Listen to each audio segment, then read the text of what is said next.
ఈరోజు సింబా వల్ల మేము చాలా సేవ్ అయ్యామండి.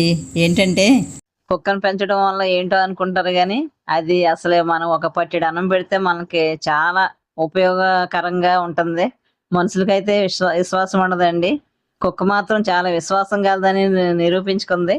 ఇదిగోండి ఈ రోజు ఏమైందంటే మేము పైన గార్డెనింగ్ వర్క్ చేస్తాం నేను బాబు. ఈ లోపు బాగా అరుస్తుందండి, కట్టేసామాట పైకి వస్తుంది అనేది రాకూడదనేసి కింద మెట్ల దగ్గర కట్టేసాము.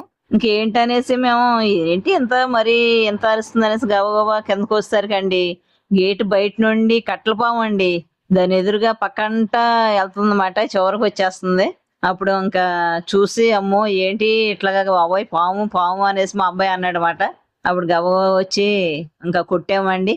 అసలు అరుస్తూనే ఉంది, అది ఇప్పేసుకుని అరుపులకే మేము వచ్చాము, లేదంటే అది ఏదో మూలం దూరిపోయేది అనమాట. మరి అది హానే కదండి, దొడ్లో దూరిందంటే ఎవరో ఒకరిని కాటేసేది కదా.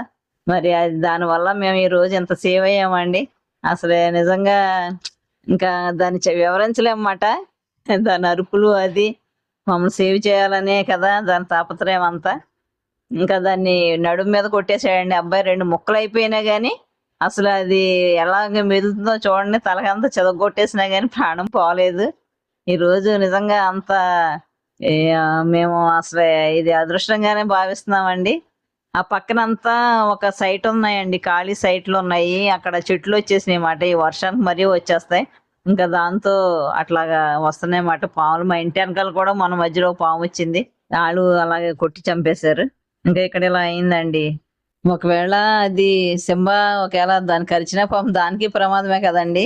దానికి అది కాపాడుకుంటూ మమ్మల్ని కూడా కాపాడినట్లు లెక్క మాట అండి. అదంతా దేవుడి దయ మరి.